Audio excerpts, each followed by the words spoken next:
हैं उनकी तरफ से ताखीरी हरबे इस्तेमाल किए जाते रहे और कभी जो नैब है वो ताखीरी हरबे इस्तेमाल करता रहा। लेकिन अब क्योंकि 4 साल गुजर चुके हैं, अब इस्लामाबाद हाई कोर्ट ने फैसला किया है कि अब हतमी दलाइल दिए जाएं और गुज़श्ता समात पर मरीम नवाज़ के वकील हतमी दलाइल मुकम्मल कर चुके हैं। अब नैब की बारी थी।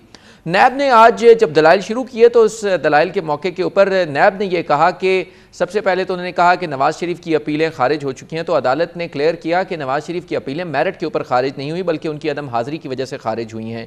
उसके बाद नैब प्रोसिक्यूटर ने कहा कि क्योंकि सुप्रीम कोर्ट ऑफ पाकिस्तान की हदायत पर यह केसेस बनाए गए थे तो अदालत ने यह कहा कि सुप्रीम कोर्ट की हदायत जो थी वो इस ट्रायल से पहले थी। उसके बाद तो नैब ने खुद तफ्तीश करनी थी, नैब ने खुद मुकदमा प्रोसिक्यूट करना था और नैब ने खुद ये मुकदमा साबित करना था। लिहाजा हमें एविडेंस जो शहादत है उसकी बुनियाद के ऊपर आप मुकदमा पेश करें, ना कि सुप्रीम कोर्ट के फैसलों का हवाला दें। उसके बाद फिर जो प्रोसिक्यूटर थे उन्होंने ये कहा कि हम 2006 में ट्रस्ट डीड जब बनाई गई तो उससे आगे चलते हैं। तो अदालत ने कहा कि आप ये कहते हैं कि फ्लैट्स खरीदे कि 1993 में, तो 1993 में मरीम नवाज़ का क्या किरदार था? तो उस पर नैब प्रोसिक्यूटर ने एतराफ़ किया कि 1993 में जब ये फ्लैट्स खरीदे गए तो उस वक्त मरीम नवाज़ का कोई किरदार नहीं था। ताहम 2006 में जब ट्रस्ट डीड बनाई गई तो वहाँ पर मरीम नवाज़ का किरदार सामने आता है।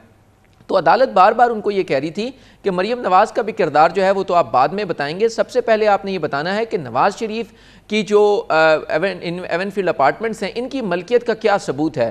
तो उस पर उन्होंने ये कहा कि हम जो है वो उसको साबित करेंगे एविडेंस के ज़रिए। तो अदालत ने कहा कि आपने सबसे पहले इन प्रॉपर्टीज़ का, क्योंकि ये प्रॉपर्टीज़ मलकियत हैं कंपनीज़ की, तो कंपनीज़ के साथ नवाज़ शरीफ का ताल्लुक साबित करना है। तो जो नैब प्रोसिक्यूटर थे वो बार बार ये कह रहे थे कि हम ट्रस्ट डीड से आगे चलते हैं 2006 से। तो अदालत ने कहा कि किसी भी सूरत नहीं, सबसे पहले आपको 1993 में नवाज शरीफ की प्रॉपर्टीज मलकियत साबित करना पड़ेगी। और मरियम के हवाले से अगर देखें आमिर सईद अब्बासी साहब, जैसा कि नैब प्रोसिक्यूटर से इस्तफसार किया अदालत ने कि ये प्रॉपर्टी जो 1993 और 1996 में खरीदी गई तो इससे मरियम का जो ताल्लुक़ है वो साबित करें। तो उन्होंने कहा कि जी उन्होंने अयानत की, लेकिन अयानत का जिक्र तो यहाँ पर आ रहा है कि अयानत उन्होंने 2006 में की, प्रॉपर्टीज़ खरीदी गई 1993 और 96 में, लेकिन अयानत का जिक्र आ रहा है 2006 में।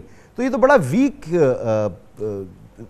उनकी दलील साबित हो रही है। बिल्कुल मसूद साहब, जी बिल्कुल मसूद साहब, इस्लामाबाद हाई कोर्ट ने बड़े पर्टिनेंट क्वेश्चंस किए और ये कहा कि आपने इन 3 बुनियादी सवालों के जवाब देने हैं कि सबसे पहले कि इन प्रॉपर्टीज़ से नवाज़ शरीफ का कैसे ताल्लुक़ आप साबित करते हैं, नंबर 2 मरियम नवाज़ ने कैसे एयानत की, और नंबर 3 ये कि अगर नवाज़ शरीफ ने इन प्रॉपर्टीज़ की ख़रीदी तो इनकी ट्रांजैक्शन कैसे हुई, अदायगी कैसे हुई, महज प्रिजम्पशन के ऊपर।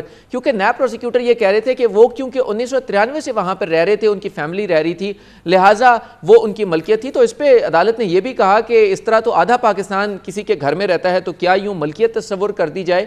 तो अदालत ने बार बार ये कहा कि ये बहुत कमज़ोर आपकी पोजीशन है, आप बंद गली में जा रहे हैं, इसको वाज़े करें कि शहादत कहाँ पर है कि मरियम नवाज़ ने एयानत की, और ट्रस्ट डीड के अलावा आपके पास क्या सबूत है। क्योंकि ट्रस्ट डीड को तो दोनों जो पार्टीज़ हैं वो दुरुस्त तस्लीम करती हैं और वो उसको ओन करती हैं, और कहीं पर भी नवाज़ शरीफ इस प्रॉपर्टी को ओन नहीं करते और ना वो ये कहते हैं कि प्रॉपर्टीज़ उनकी थी। तो लिहाजा आपको शहादतों से साबित करना पड़ेगा। तो 1.5 घंटे के दलाइल के बाद फिर नैब प्रोसिक्यूटर ने कहा कि हमारी बस हो गई है, हमें अगली तारीख दे दें, हम अगली तारीख पर तैयारी के साथ आएंगे। तो आज खासे मुश्किल सवालात का सामना करना पड़ा नैब को, और बिल आखिर उन्होंने कहा कि हमें आज के लिए इजाज़त दे दी जाए, अब अगली समात पर हम आएंगे तो तैयारी के साथ आएंगे। लिहाजा खासे मुश्किल सवालात पर नैब को काफ़ी मुश्किलात का सामना करना पड़ा। 4 साल से बार-बार मामला चल रहा है, ये 4 साल से ये मामला चल रहा है, और आज पहली ही दफ़ा जब नैब ने अपने दलाइल शुरू किए तो उनकी बस हो गई। तो अब वो अगली दफ़ा तैयारी से आएंगे। तो क्या इस मुकदमे में अभी मज़ीद भी कुछ मराहिल हैं? क्या इस मुकदमे की भी अब बस होने वाली है?